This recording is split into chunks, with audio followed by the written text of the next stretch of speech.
Good morning sa atin lahat, lalong-lalo na sa mga kasamahan nating mga farmers. Isang napakaganda talaga na umaga sa atin dahil sa blessing ng Panginoon na 3 bisis ng malakas na ulan. Ayan, may malalim-lalim na tubig. Nung nakaraang araw ay bitak-bitak to, pero sa ngayon marami na ang tubig. O paunti-unti na siyang nag-recover. Salamat talaga, mahal na Panginoon, at binigyan mo kami ng isang malaking blessing para sa aming palayan. Ito na, mag-a-apply na tayo ulit ng input na pangpataba upang mabilis mag-recover itong ating tanim na palay. So mag-apply na tayo ulit ng foliar at saka yung ating insect repellent. Pasensya na sa ating palayan guys. Ito ang resulta ng matinding init. Marami-rami ang tumubo na muti-muti, pero mabilis lang yan. At saka itong yamog-yamog, dahil nagmumulaklak na sila. Palusno na tawag sa amin sa Bisaya. Paano na yan? Mamamatay na yan. So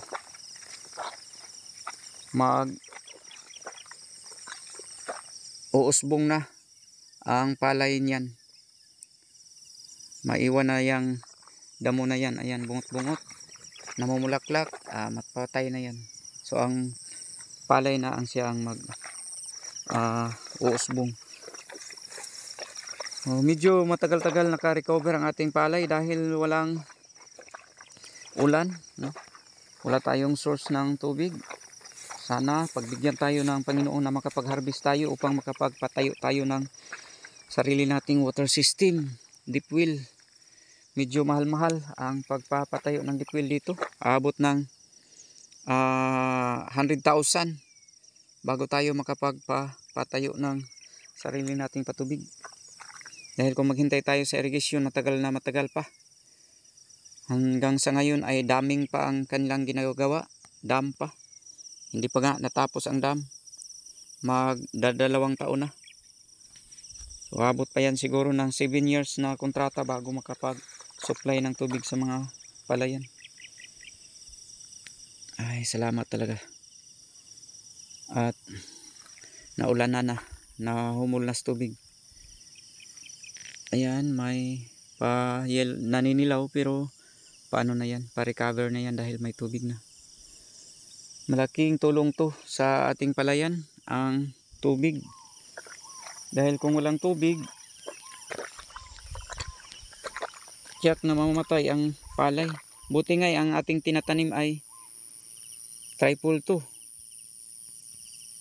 Ano siya sa init? Musukol kung sa amin sa Bisaya. Pero naepektuhan pa rin. Ayan. Naninilaw. Ayan. So ito ang epekto ng walang tubig. Ayan. At salamat at nakatikim din ng tubig. Maagang-maaga tayo. Dahil almost 1 kilometer to sa ating tinitirahan, sa ating bahay, bago tayo makarating dito sa ating palayan. At naglalakad lang tayo. Kaya alas 4 pa lang ng umaga, maglalakad na tayo papunta dito. At pagdating natin ay alas 5 na, almost 1 hour natin na pag-hike, paglalakad papunta dito. So ayan ang ating pangatlong area. Pero malaki-laki ang na-damage ng init. Ayan, yung doon na bahagi, wala ng palay, patay na sa matinding init. So ito na lang, pero maliit lang yan na portion. Ito na lang dito.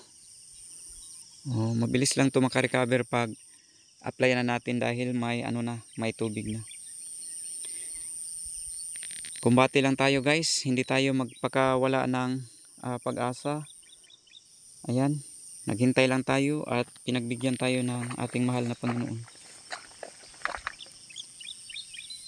Ayan. Salamat talaga. Thank you for watching. God bless sa lahat and happy farming.